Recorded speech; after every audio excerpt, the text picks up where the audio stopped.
దేవుడి నామానికి మహిమ కలుగును గాక. మరొక వీడియోతో మేము ముందు రావడానికి దేవుడు సహాయం చేశాడు. అందుని బట్టి దేవునికి స్తుతులు. మీ అందరికీ నా ప్రత్యేక వందనాలండి.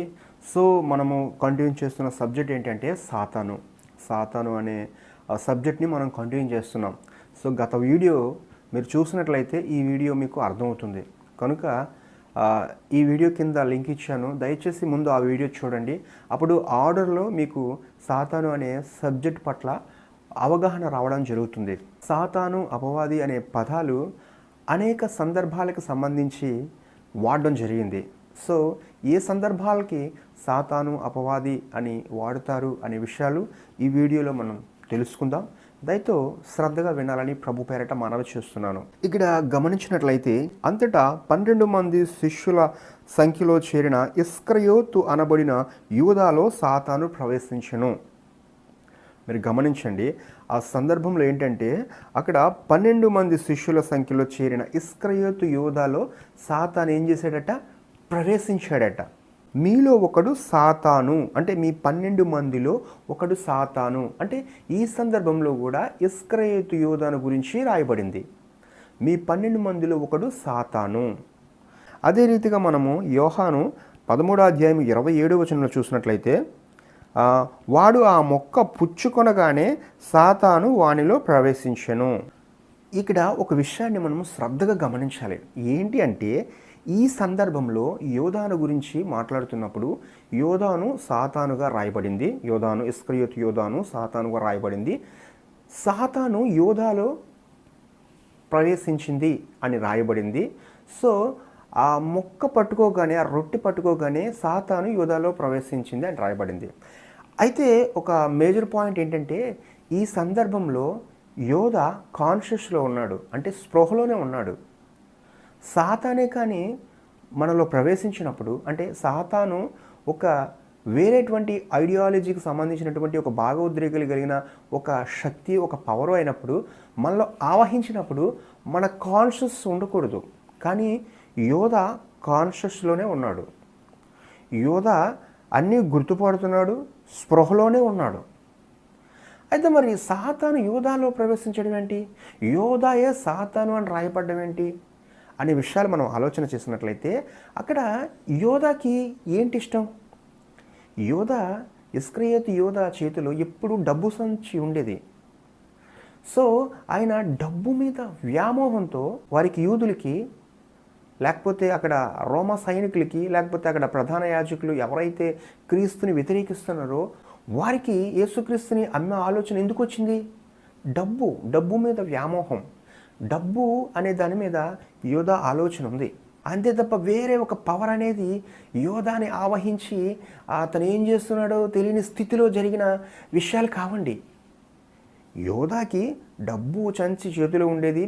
మొదటి నుంచి కూడా వీరు పరిచర్య ప్రారంభిస్తున్నప్పటి నుండి కూడా డబ్బు మీద యోధాకి వ్యామోహం కాబట్టి ఆ డబ్బు కొరకు క్రీస్తుని అమ్మేయడం జరిగింది. డబ్బు కోసం ఆశపడి నమ్మక ద్రోహం చేసేటువంటి ఆ గుణమే సాతాను. మరి గమనించారా? సాతాను అనేటువంటిది ఈ సందర్భంలో మనం గమనించాల్సింది ఏంటంటే ఏదో సపరేట్ ఒక పవర్ వచ్చి మళ్ళీ ఆవహించింది, యోధాను ఆవహించింది, యోధాకి స్పృహ లేకుండా జరిగింది అనేటువంటిది కాదండి. డబ్బు కోసం ఆశపడి నమ్మక ద్రోహం చేసేటువంటి ఒక గుణం, ఒక స్వభావం, ఆ స్వభావమే సాతాను అని ఇక్కడ రాయబడింది. అలాగే మనము లూకా సువార్త 8వ అధ్యాయము 12వ వచనంలో కూడా మనం గమనించినట్లయితే త్రోవ పక్క నుండి వారు వినువారు గాని నమ్మి రక్షణ పొందకుండునట్లు అపవాది వచ్చి వారి హృదయములో నుండి వాక్యం ఎత్తుకొని పోవును. మీరు గమనించారా? త్రోవ పక్క నుండి వారు అంటే విత్తనాల గురించి యేసుక్రీస్తు ప్రభువారు ఒక ఉపమానం చెప్పాడు. సో త్రోవ పక్కన పడిన విత్తనాలు ఎవరంటే వారు వాక్యం వింటారు కానీ నమ్మి రక్షణ పొందకుండానట్లు అపవాది వచ్చి వారి హృదయములో నుండి వాక్యం ఎత్తుకొని పోవును. చాలాసార్లు వాక్యం చెప్పినప్పుడు మనం వింటాం, కానీ తర్వాత ఆ వాక్యాన్ని మనం మర్చిపోతాం. మళ్ళీ ఆ వాక్యానికి ప్రాముఖ్యత ఇవ్వం, ఆ వాక్యాన్ని స్టడీ చేయం. ఎందుకు అలా చేయము అంటే ఆ వాక్యము విన్న తర్వాత మళ్ళీ మనము యాజ్ యూజువల్గా మన పనుల్లోనూ, మన చదువుల్లోనూ, మన ఉద్యోగాల్లోనూ, మన యొక్క టైంపాస్లోనూ, మన యొక్క ఎంటర్టైన్మెంట్లోనూ ఈ లోకానికి సంబంధించి మళ్ళీ లోకంతో మనం మమేకమైపోతాం. అంటే ఇక్కడ సాతాను అపవాది వచ్చి వాక్యం ఎత్తుకొని పోవును అంటే అర్థం ఏంటి? ఇక్కడ లోక సంబంధమైన విషయాలని సాతాను అని రాయబడింది. లోక సంబంధమైన విషయాలని సాతాను అని అనవచ్చు. సో లోక సంబంధమైన విషయాలు అంటే దేవునికి వ్యతిరేకమైనటువంటివే కదా. అంటే వాక్యం చాలాసార్లు చాలామంది వింటారు, కానీ మనం అడిగినప్పుడు చెప్పలేరు. ఎందుకంటే వాక్యం విన్న తర్వాత వాక్యం పట్ల ఆలోచన ఉండకుండా లోకంలో పడిపోతారనమాట. సో వాక్యం మనం విన్నప్పుడు దాన్ని గ్రహించుకోకుండా కొన్ని పరిస్థితులు అడ్డుకుంటాయి. కొన్ని పరిస్థితుల్లో పడి వాక్యాన్ని మనము వింటాం కానీ గ్రహించము. ఏ పరిస్థితి అయితే వాక్యాన్ని గ్రహించకుండా, వాక్యాన్ని మైండ్లో ఉంచుకోకుండా, వాక్యం పట్ల అవగాహన లేకుండా మనల్ని పాడు చేస్తాయో ఆ పరిస్థితేనండి, ఆ పరిస్థితే సాతాను ఈ సందర్భంలో. ఇంకా మనం గమనించినట్లయితే లూకా సువార్త 13వ అధ్యాయము 16వ వచనం చూసినట్లయితే 18 ఏండ్ల నుండి సాతాను బంధించిన అబ్రహాము కుమార్తె. సో యేసుక్రీస్తు ప్రభువారు ఏం చెప్తున్నారంటే 18 సంవత్సరాల నుంచి ఒక నడుము వంగిపోయిన స్త్రీని చూసినప్పుడు సాతాను బంధించినటువంటి అబ్రహాము కుమార్తె అని యేసుక్రీస్తు ప్రభు చెప్పడం జరిగింది. సో కింద మనం గమనించినట్లయితే 13వ అధ్యాయం 11వ వచనంలో 18 ఏండ్ల నుండి దయ్యము పట్టి నడుము వంగిపోయిన స్త్రీ. సో మొదటి ఏంటి, మనం 13వ అధ్యాయం 16వ వచనంలో 18 ఏండ్ల నుండి సాతాను బంధించిన అబ్రహాము కుమార్తె, అక్కడ సాతాను బంధించిన అబ్రహాము కుమార్తె. 11వ వచనంలో 18 ఏండ్ల నుండి దయ్యం పట్టి నడుము వంగిపోయిన స్త్రీ. అంటే ఈ సాతాను అనే పదము ఉన్న చోట దయ్యము అని కూడా సంబోధించబడింది. అంటే ఇక్కడ ఈ సాతాను, ఈ దయ్యము అంటే ఏ స్థితిని తెలియచేస్తున్నాయి అనే విషయాన్ని మనం గమనించినట్లయితే దీర్ఘకాల వ్యాధిని కూడా దయ్యము అంటారు, లేక సాతాను అంటారు. అంటే ఒక వ్యాధిని, దీర్ఘకాలిక వ్యాధి. ఇప్పుడు 18 సంవత్సరాల నుంచి నడుముంగిపోయి ఒక స్త్రీ ఉందంటే అది దీర్ఘకాలిక వ్యాధి. అంటే కొన్ని సంవత్సరాల తరబడి కొన్ని వ్యాధులు తగ్గకుండా కొంతమందికి ఉంటాయి. సో అటువంటి వ్యాధిని సాతాను, దయ్యము అని కూడా అనొచ్చు. అంతే తప్ప ఆ స్త్రీకి యేసుక్రీస్తు దగ్గరకు వచ్చినప్పుడు ఆ స్త్రీ కాన్షియస్లోనే ఉంది. 18 ఏళ్ల నుంచి దెయ్యం పట్టి నడుముంగిపోయిన స్త్రీ అని యేసుప్రభు సంబోధించాడు. సో ఇక్కడ మనం గమనించినట్లయితే దీర్ఘకాలిక వ్యాధుల్ని కూడా దయ్యము లేక సాతాను అని సంబోధించడం జరిగింది. అంతే తప్ప ఇక్కడ కూడా తన కాన్షియస్ లేకుండా, తనకు స్పృహ లేకుండా జరిగినటువంటి కార్యక్రమం కాదండి. అది ఒక డిసీజ్, అదొక వ్యాధి. దీర్ఘకాలిక వ్యాధులు రకరకాలు ఉంటాయి. సో ఆ వ్యాధిని కూడా సాతాను, దయ్యము అని సంబోధించడం జరిగింది. సో అక్కడ మనము గమనించినట్లయితే అక్కడ దయ్యము అనే మాట దగ్గర పుట్నోట్లో ఆత్మ అని రాయబడింది. సో దయ్యము అంటే ఒక ఆత్మ అనే పదాన్ని కూడా మూల భాషలో వాడడం జరిగింది. ఇక్కడ ముఖ్య ఉద్దేశం ఏంటంటే వ్యాధిని కూడా సాతాను అంటారు, వ్యాధిని కూడా, దీర్ఘకాలిక వ్యాధిని కూడా దయ్యము అని చెప్పడానికి ఈ వాక్యం మనకు ఆధారం. అలాగే యోహాను సువార్త 8వ అధ్యాయం 44వ వచనం మనం గమనించినట్లయితే మీరు మీ తండ్రి యగు అపవాది సంబంధులు, మీ తండ్రి దురాశలు నెరవేర్చుగోరుచున్నారు. ఆది నుండి వాడు నరహంతకుడై ఉండి ఆ సత్యమందు నిలిచిన వాడు కాడు, వాని యందు సత్యమే లేదు. వాడు అబద్ధమాడునప్పుడు తన స్వభావమును అనుసరించే మాట్లాడును. వాడు అబద్ధికుడు, అబద్ధమునకు జనకుడు. ఇక్కడ మనం గమనించినట్లయితే ఈ స్వభావాలన్నింటినీ కూడా సాతాను అంటారు. దురాశలు, నరహత్యలు, సత్యమందు నిలిచినవాడు కాడు అంటే అసత్యము, ఇంకా అబద్ధము, ఇవన్నీ కూడా స్వభావాన్ని అనుసరించి జరిగేటువంటి క్రియలు అన్నమాట. అంటే స్వభావాన్ని అనుసరించి జరిగేటువంటి స్థితులు. ఇప్పుడు అపవాది ఆది నుండి నరహంతకుడు అని వాక్యం రాయబడిందండి. సో ఆది నుండి అపవాది అంటే సాతాను నరహంతకుడై ఉన్నాడట. మ్యాక్సిమం మనము కామన్ సెన్స్తో ఆలోచిద్దాం, బైబిల్ చదువుకున్నాం కాబట్టి. మొట్టమొదటి నరహంతకుడు ఎవరండి బైబిల్లో కొన్ని భూమి మీద, బైబిల్ మనం నమ్ముచాం కదా, కనుక భూమి మీద మొట్టమొదటి నరహంతకుడు ఎవరు? కయ్యూను. మరి ఇక్కడ ఏమనుంది? ఆది నుండి వాడు నరహంతకుడు అంటే అపవాది అని ఉంది. అంటే ఇప్పుడు కయ్యూను అపవాదా? అంటే నరహత్య చేస్తున్నప్పుడు కయ్యూనికి స్పృహ లేదా? కయ్యూనికి ఆలోచన లేదా? ఖచ్చితంగా కయ్యూనికి ఒక ఆలోచన ఉంది. నేను ఏబేలు చంపుతున్నాను, ఏబేలు నా తమ్ముడు అని ఆలోచన ఉంది. మరి ఎందుకు చంపాడు అంటే అసూయ.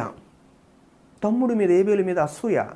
దేవుడు నా ఆఫరింగ్ తీసుకోలేదు, ఏబేలు ఆఫరింగ్ తీసుకున్నాడు, కనుక దేవుడు ఖచ్చితంగా నా ఆఫరింగ్ తీసుకోవాలంటే మధ్యలో కయ్యూను, ఏబేలు ఉండకూడదు అని అసూయతో చంపడం జరిగింది.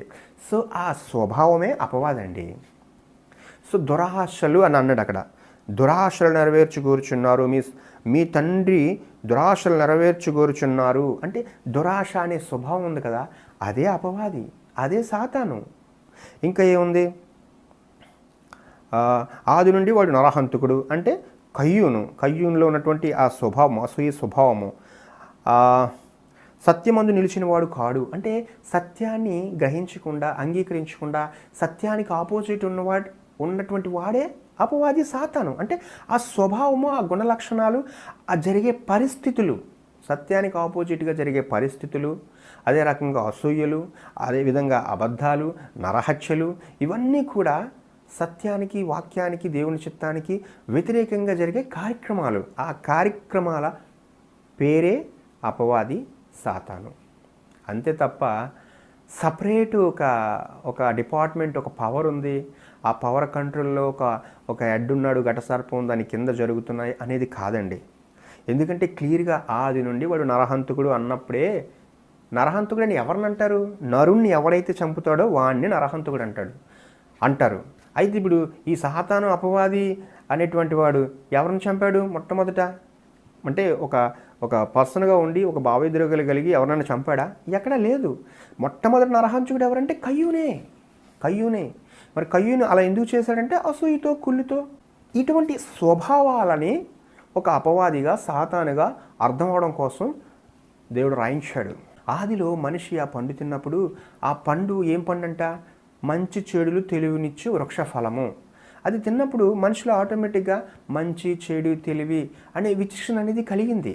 సో ఈ మంచి చెడు మనుషులు ఎప్పుడైతే ప్రవేశించాయో, మనము ప్రవర్తించే ప్రవర్తన బట్టి, జీవించే విధానం బట్టి మనము ఏ స్వాభావికులము అనేది ఎదుటివారు గ్రహించగలరు, మనం కూడా గ్రహించగలము. ఇప్పుడు అపవిత్రాత్మ సంబంధి, సాతాను సంబంధి, లేకపోతే అపవాది సంబంధి, లేకపోతే దెయ్యం సంబంధి అని మనల్ని ఎప్పుడు అంటారు ప్రజలు అంటే, మనము ఈ చెడు ఆలోచనలు, చెడు తలంపులు ఇందాక ఉన్నాయి కదా, అబద్ధాలు, దురాశలు, నరహత్యలు, అసత్యము, ఇలా మనం జీవించినప్పుడు మనము ఏ రీతిగా జీవిస్తామంటే దెయ్యం సంబంధి, అపవిత్రాత్మ సంబంధి, దురాత్మ సంబంధి, లేకపోతే అపవాది సంబంధి అని మనం పిలువబడతాం. మనలో మంచి కూడా ఉంది కదా, ఆ మంచిగా మనం జీవించినట్లయితే వాళ్ళు దేవుని ఆత్మ సంబంధులు, లేకపోతే సత్య సంబంధులు, వాక్య సంబంధులు, దేవుని సంబంధులు. మనలో మంచి, చెడు, తెలివి అనేవి ఎంటర్ అయినప్పుడు మనం ఏ విధంగా మనం పిలువబడాలనేది మన స్వభావం మీదే ఆధారపడి ఉంటుంది.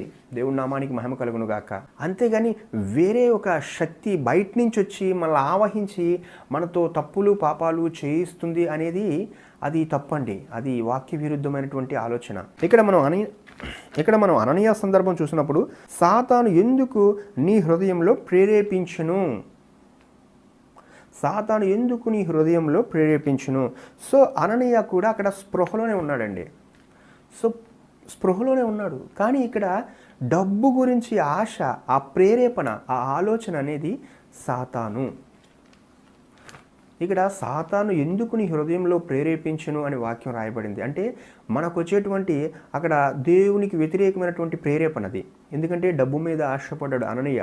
అక్కడ అందరూ కూడా మాటిచ్చారు దేవుడికి, వారి యొక్క స్థిరాస్తులు అమ్మి పరిచర్య చేద్దామని ఆలోచన చేసినప్పుడు తన ఆస్తిలో సగం దాచుకున్నాడు డబ్బు మీద వ్యామోహంతో. అటువంటి ప్రేరేపణ వచ్చింది.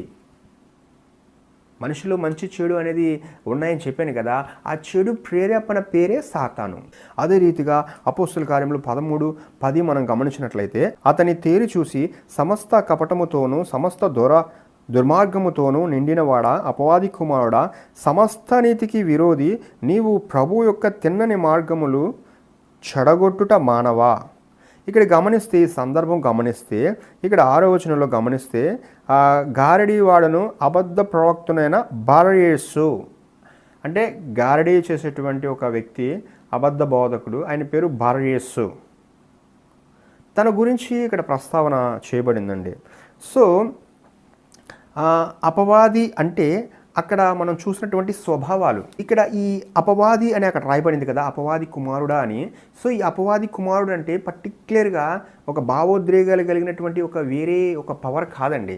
అక్కడ స్వభావాలు, అక్కడ ఈ బారయేసు అనేటువంటి అబద్ధ ప్రవక్త, గారడీవాడు ఎవడైతే ఉన్నాడో వాడి యొక్క తలంపులు, వాడి యొక్క ఫలాలు, అంటే వాడు చేసేటువంటి పనులు, అవన్నీ కూడా ఎలా ఉన్నాయంటే ప్రభు యొక్క తిన్నని మార్గములు చెడగొట్టుట మానవ. అంటే దేవుని యొక్క తిన్నని మార్గాలు చెడగొట్టే విధంగా ఉన్నాయి.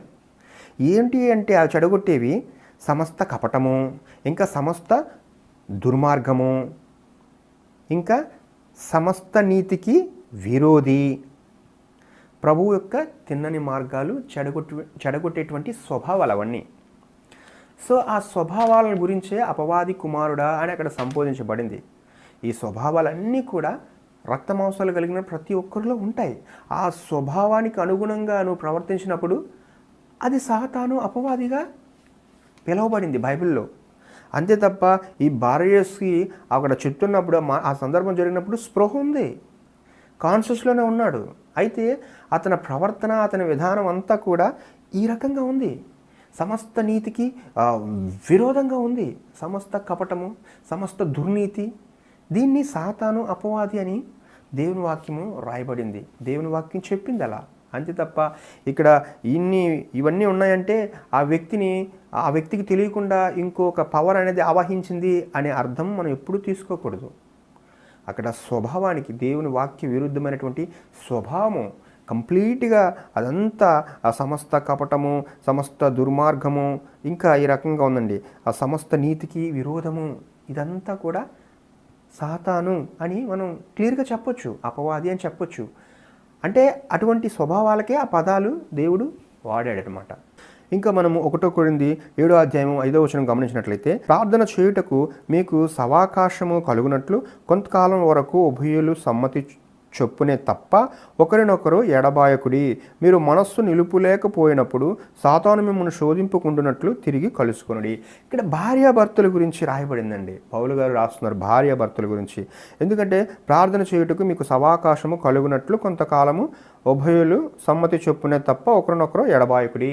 అంటే ప్రార్థన చేసి ఆత్మీయంగా, వాక్యపరంగా పరిచర్యలో ముందుకెళ్తున్నప్పుడు భార్యాభర్తలు వాళ్ళు విడిపోవచ్చు. అంటే పరిచర్య క్రమంలో, పరిచర్య చేసేటువంటి ఒక పర్పస్లో కొన్ని సందర్భాల్లో వాళ్ళు విడిగా ఉంటారనమాట. విడిగా ఉన్నప్పుడు మీరు మనస్సు నిలుపుకోలేకపోయినప్పుడు, అంటే భార్యాభర్తలు విడిగా ఒకళ్ళ పరిచర్య చేస్తున్నప్పుడు, వారు యవ్వనంలో ఉన్నప్పుడు వారు ఉప్పు కారం తింటున్నారు, వారు స్వీటు వాటు తింటున్నప్పుడు వారు మనస్సు నిలుపుకోలేనప్పుడు సాతాను శోధిస్తాడు అనమాట. అంటే ఈ మనస్సు నిలుపుకోలేని పరిస్థితి ఏదైతే ఉందో అదే సాతాను. అలా సాతాను శోధించినప్పుడు మళ్ళీ మీరు కలుసుకోండి. అలా మళ్ళీ మీరు కలుసుకున్నప్పుడు భార్యాభర్తలుగా మళ్ళీ మీరు ఇద్దరు ఏకం అవ్వండి, తప్పులేదు. ఒకవేళ అలా విడిగా ఉన్నప్పుడు ఖచ్చితంగా సాతానుడు మిమ్మల్ని శోధిస్తాడు. అంటే ఏంటి? మనస్సు నిలుపుకోలేని పరిస్థితి ఏదైతే ఉందో, శరీరం యొక్క కోరిక ఏదైతే ఉందో దాని పేరే సాతాను. సో అలా విడివిడిగా ఉన్నప్పుడు పురుషుడు సపరేట్గా మళ్ళీ ఎవరితోనో సాంగత్యం చేయాలనే ఆలోచన వస్తుంది. స్త్రీ కూడా ఎవరితోనో సంబంధం పెట్టుకోవాలనే ఆలోచన వస్తుంది. సో ఈ ఆలోచనే సాతాను. అలా మీరు ఆలోచనలు పెట్టుకునే సాతాను మిమ్మల్ని శోధించి అటువంటి పరిస్థితి వచ్చినప్పుడు మళ్ళీ మీరు తిరిగి కలుసుకోండి. సో ఇక్కడ గమనిస్తే మనస్సు నిలుపుకోలేని పరిస్థితిని కూడా ఇక్కడ సాతాను అని దేవుని వాక్యం తెలియజేస్తుంది. అలాగే 2 కొరింథీ 11వ అధ్యాయం 14వ వచనంలో కూడా మీరు గమనించినట్లయితే, ఇది ఆశ్చర్యం కాదు, సాతాను తానే వెలుగుదూత వేషము ధరించుకొనిచున్నాడు. వెలుగు అనగా ఏంటి మనం ఆలోచిస్తాం? వెలుగు అంటే మంచికి సాదృశ్యము అని ఆలోచిస్తాం. అదే విధంగా ఆశీర్వాదానికి సాదృశ్యము. అలాగే యేసుక్రీస్తుకు కూడా మరి ఆయన వెలుగు కదా, కనుక నేను ఈ లోకానికి వెలుగు అని చెప్పాడు. కనుక వెలుగు అనేది మంచికి, ఆశీర్వాదానికి, యేసుక్రీస్తుకి సాదృశ్యంగా మనం ఆలోచిస్తాం. అయితే ఇక్కడ వాక్యం ఉంది, ఇది ఆశ్చర్యం కాదు, సాతాను తానే వెలుగుదూత వేషము ధరించుకొని ఉన్నాడు. వెలుగుదూత వేషము సాతాను ధరించుకోవడం ఏంటి అంటే, ఇక్కడ మనం జాగ్రత్తగా గమనించండి. ఈ లోకంలో మనిషి రకరకాల వ్యాపకాలతో ఉంటాడు. అంటే నేను చెప్పేది నరహత్యలు, వ్యభిచారాలు, దొంగతనాలు అనే తప్పుడు మార్గం అని చెప్పట్లేదు. మంచి మార్గము అనే ముసుగులో దేవునికి విరుద్ధమైనటువంటి ఆలోచన చేస్తున్నాడు. ఏంటి అంటే ప్రతి ఒక్కరికి కూడా గోల్ ఉంటుందండి. ఒక గోల్ ఉంటుంది. ఒక వ్యక్తి సింగర్ అవ్వాలని, డాన్సర్ అవ్వాలని, లేకపోతే క్రికెటర్ అవ్వాలని, రాజకీయ నాయకుడు అవ్వాలని, డబ్బు సంపాదించాలని, బిజినెస్ మ్యాన్ అవ్వాలని, లేకపోతే పేరు సంపాదించాలని, లేకపోతే భూములు కొనాలని, బంగారం కొనాలని, లేకపోతే బాగా సైంటిస్ట్ అవ్వాలని ప్రతి ఒక్కరికి గోల్ ఉంటుంది. ఆ గోలు కామన్గా మనం ఏమంటాం? మంచిదే అంటాం, అంతే కదా. అయితే ఈ గోలు ఆలోచనలో పడి ఈ యొక్క లోకంలో ఒక ఉన్నత స్థాయిలో ఉండాలనే ఆలోచన ఉంది చూసారు, అది దాన్ని సాతాను అని సంబోధించింది వాక్యం. ఎందుకంటే ఇది ఆశ్చర్యము కాదు, సాతాను తానే వెలుగుదూత వేషం ధరించుకుని ఉన్నాడు. అంటే వెలుగు అంటే మంచి. సో ప్రతి ఒక్కరి జీవితంలో మంచి జరగాలి అనే తపన ఉంటుంది మనకి. ఒక గోల్స్ ఉంటాయి మనకి, ఏదో సాధించాలి, ఏదో ఉన్నత స్థాయికి వెళ్ళాలి, ఒక గొప్పగా ఉండాలి, ఇలా అంటే మంచి విషయాల పట్ల ఆలోచిస్తూ మంచికే మూలమైనటువంటి దేవుణ్ణి పక్కనెట్టి జీవిస్తారే, అలా జీవించే స్వభావం కూడా సాతానేనండి. దేవుని నామానికి మహిమ కలుగును కాక. మీకు అర్థమైందా వాక్యంలో ఉన్న ఇంటెన్షన్ ఏంటో? ఇది ఆశ్చర్యం కాదు, సాతాను తానే వెలుగుదూత వేషం ధరించుకొని ఉన్నాడు. అంటే ఒక సాతాను అనేటువంటి భావజాలం కలిగినటువంటి ఒక వ్యక్తిత్వం వచ్చి మనల్ని ఆవహించి మనతో మంచి పనులు చేస్తుందని కాదు. ప్రతి ఒక్కరికి మంచిగా జీవించాలని, ఉన్నతగా జీవించాలని, ఏదో సాధించాలని అనే కోరిక ఉంటుంది. సో ఆ కోరిక 100% ఉంటుంది. ఈ 100%లో దేవుడు ఉండడు, కోరికే ఉంటుంది, వాళ్ళ గోల్సే ఉంటాయి. అది మనకి వినడానికి, చూడడానికి మంచి విషయం కదా అనిపిస్తుంది. సో అటువంటి స్వభావం కూడా సాతానే. ఆ స్వభావం మంచి దేవుని పక్కన పెట్టి మంచి అనే స్వభావము దేవునికి దూరం చేస్తుంది. ఇప్పుడు లోకంలో ఎంత సాధించినా, ఎంత గోల్స్ ఎంత సైంటిస్ట్ అయినా వారు దేవుని నమ్ముకోకపోతే, ప్రభువుని అంగీకరించకపోతే వారికి నిత్యజీవం ఉంటుందా? ఈ 70-80 ఏళ్ళ జీవితంలో వాళ్ళు ఉన్నతంగా పేరు తెచ్చుకోవచ్చు, వాళ్ళ కీర్తి ప్రతిష్టలు ప్రపంచానికి తెలియవచ్చు. ఎందుకంటే వెలుగు దూత అన్నాడు. వెలుగు అంటే మంచికి సంబంధించింది అనేది. సో ఈ మంచికి సంబంధించింది ఏదైనా సరే, దేవుడు లేకుండా జరిగేటువంటి ఏ మంచి అయినా సరే అది దేవునికి విరుద్ధమైనదే. అందుకనే అది వెలుగు దూత అన్నా సరే అది సాతాను. అంటే ఆ స్వభావము, ఆ ఆలోచన, అలా మనము దేవుని పక్కన పెట్టి నువ్వు ఏది సాధించాలనుకున్నా సరే ఆ సాధించాలనుకునేటువంటి స్థితి సాతాను. ఇక్కడ ప్రకటన గ్రంథము 2వ అధ్యాయం 13వ వచనం మనం గమనించినట్లయితే, సాతాను సింహాసనమున్న స్థలములో నీవు కాపురమున్నావని నేను ఎరుగుదును. సాతాను సింహాసనమున్న స్థలములో నీవు కాపురమున్నావని నేను ఎరుగుదును. అంటే దేవుని వాక్యం ఏం చెప్తుందంటే, సాతాను సింహాసనం ఉన్న చోట మనం కాపురం ఉన్నామంట. సాతాను సింహాసనం ఎక్కడుంది అంటే మనం ఉన్న భూమి మీదే సాతాను సింహాసనం ఉంది. అంటే సాతాను సింహాసనం అంటే అది సపరేటు, మీరు ఏదో ఊహించుకోవద్దు. ఈ లోకము, రాజ్యము, అధికారాలు ఇవన్నీ దేవునికి సంబంధం లేకుండా జరిగేటువంటి కార్యక్రమాలు. Politics, sports, movies, entertainment programmes, ఈ లోకం అంతా కూడా దేవునికి సంబంధం లేకుండా, అంటే దేవుణ్ణి గణపరచకుండా, ఆరాధించకుండా, దేవుడే ఇదంతా చేశాడు కనుక దేవునికి కృతజ్ఞతతో మనం జీవిద్దాం, వాక్యానుసారంగా జీవిద్దాం అనుకోకుండా ఉండే పరిస్థితులన్నీ కూడా సాతాను యొక్క సింహాసనము. అందులో మనం ఏంటి? కాపురం ఉన్నాం. మనం ఉన్న లోకమే సాతాను సింహాసనము. ఎందుకంటే మనకి 1 యోహాను 5:18 ఉంటుంది, మనము దేవుని సంబంధులమనియు లోకమంతయు దుష్టుని అందున్నదనియు ఎరుగుదుము. లోకమంతా కూడా దుష్టుని కంట్రోల్లో ఉంది. అంటే దేవుని యొక్క పరిపాలన జరగట్లేదు, మనుషుల యొక్క స్వభావంతో ఆలోచించినటువంటి పరిపాలన జరుగుతుంది. అయితే దేవుడే వారికి అధికారాలు ఇచ్చాడు, దేవుడే ఈ రాజ్యాలన్నీ సృష్టించాడు. అయినప్పటికీ మనిషికి ఒక స్వేచ్ఛ అనేది ఇచ్చాడనమాట. అంటే ఒక వ్యక్తిత్వము, తన యొక్క ఉద్దేశించిన విధంగా ఫ్రీడమ్ ఇచ్చాడనమాట. మంచి చెడు అనేది దేవుడు మన ముందు పెట్టినప్పుడు కోరుకునే చాయిస్ మనకే ఇచ్చాడు. అలాగా ఇప్పుడు ఈ లోకమంతా కూడా ఇదంతా సాతాను సింహాసనము. అంటే ఏంటి? దేవునికి విరుద్ధమైన ఆలోచనలే సాతాను సింహాసనము. అదే రీతిగా మనము దేవుని సంబంధులమనియు లోకమంతయు దుష్టుని అందున్నదనియు అంటే ఏంటి? లోకమంతా కూడా మనుషుల యొక్క స్వభావంతో, మనుషుల యొక్క స్వేచ్ఛతో నడుస్తుంది. ఈ లోకమంతా దేవుని సృష్టించినప్పటికీ కూడా, అధికారాలన్నీ కూడా దేవుడే వారికి నియమించినప్పటికీ కూడా, వారు వాక్య ప్రకారంగా, దేవుని చిత్త ప్రకారంగా, దేవుని కంట్రోల్లో, దేవుని యొక్క ఏం చెప్తున్నాడు, ఏం చేయమంటున్నాడు దేవుడు అనే ఆలోచనతో నడవట్లేదండి. అన్నీ దేవుడే సృష్టించినప్పటికీ కూడా వీళ్ళు వ్యక్తిగత ఆలోచనలు, వ్యక్తిగత జ్ఞానము వీటి ద్వారా పరిపాలించబడుతుంది. కనుక ఆ పరిపాలించే ప్రతిదీ కూడా దేవునికి విరోధంగా ఉన్నాయి. కాబట్టి ఆ విరోధంగా ఉన్నటువంటి విషయాలన్నీ కూడా సాతాను లేకపోతే దుష్టుడు అని ఇక్కడ సంబోధించబడింది. అంతే తప్ప సపరేట్ ఒక పవర్ వచ్చి మన ఆవహించి జరుగుతున్నటువంటి కార్యక్రమాలు ఇవి కావు. మంచి చెడు తెలివి అనేవి ఆ పండు తిన్నప్పుడు మన పితరుడైన ఆదాంలో ఎంటర్ అయ్యాయి. అది కాలక్రమేణా మనకు కూడా వర్తించాయి. ఇంకా మనం గమనించినట్లయితే మత్తయి సువార్త 16:23లో, అయితే ఆయన పేతురు వైపు తిరిగి, సాతానా, నా వెనుకకు పొమ్ము, నీవు నాకు అభ్యంతర కారణమై ఉన్నావు, నీవు మనుష్యుల సంగతులను తలంచున్నావు కానీ దేవుని సంగతులను తలంపకు ఉన్నావు అని పేతురుతో చెప్పాను. ఇక్కడ యేసుక్రీస్తు ప్రభువారు పేతురుతో ఏం చెప్తున్నాడంటే, సాతానా నువ్వు నా వెనుకకు పొమ్ము అంటున్నాడు. నిజానికి పేతురు మంచి మాట చెప్పాడు లోకపరంగా మనం ఆలోచిస్తే. ఎందుకంటే యేసుక్రీస్తు ఏమన్నాడంటే, మనుష్య కుమారుడు పట్టబడి అనేక హింసలు పొంది సిలువ వేయబడి చంపబడతాడు అని చెప్పినప్పుడు అటువంటి పరిస్థితి నీకు దూరం అవునుగాక అంటున్నాడు. ఎవరు? పేతురు గారు.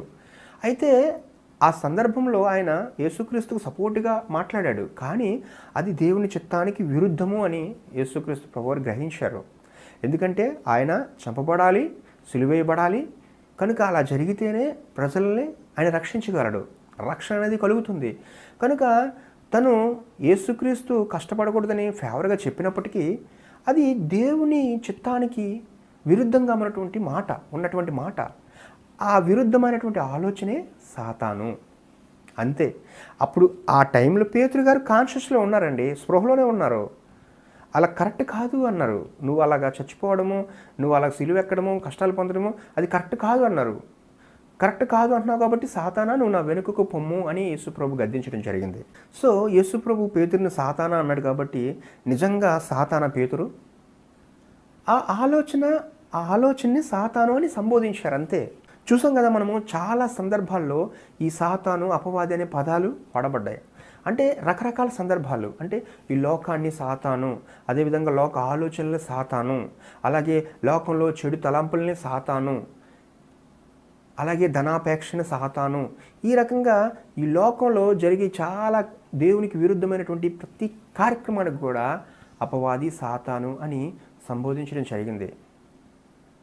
కనుక సాతాన్ అంటే మళ్ళీ మీరు వేరే అర్థాల్ని చూసుకొని వేరే ఒక పవర్ ఉంది అని మీరు అనుకోవద్దు. మంచి చెడు అనేవి మనలో ఎంటర్ అయిపోయాయి కాబట్టి మనము వాక్య సంబంధంగా జీవించాలా లేకపోతే సాతాను సంబంధంగా జీవించాలనేది చూసింగ్ అనేది మనలోనే ఉందండి. సో కొన్నిసార్లు మనం ప్రార్థన చేసేటప్పుడు మనకి నిద్ర వచ్చేస్తుంది, అంటే శరీరము సహకరించదు ప్రార్థన చేయడానికి. అప్పుడు ఏంటి? దేవునికి విరుద్ధంగా ఇది పనిచేస్తుంది కాబట్టి ఆ సందర్భంలో శరీరం సాతాను. సో ఇలా మనం గ్రహించాలి. సో ఇంకా చాలా విషయాలు ఉన్నాయండి. సాతాన్ అనే సబ్జెక్ట్ ఇంకా అయిపోలేదు. ఇంకా ఇప్పుడు మనం సాతానే, అపవాది అనే పదాలు ఏ సందర్భంలో వాడబడ్డాయి అనే విషయాలు మనము తెలుసుకున్నాము. ఇంకా చాలా పదాలు ఉన్నాయి కదా, దయ్యము, అపవిత్రాత్మ, దురాత్మ. సో నెక్స్ట్ వీడియోలో కూడా ఇంకా ఎన్ని సందర్భాల్లో ఏ పదాలు వాడబడ్డాయి, సో ఆ పరిస్థితుల్ని ఏమంటారు అనే విషయాలు మరి ఒక వీడియోలో మనం తెలుసుకుందాం. ఈ కొద్ది మాటలు మనందరి వెనుకడిలో దేవుడు దీవించును గాక. ఆమేన్.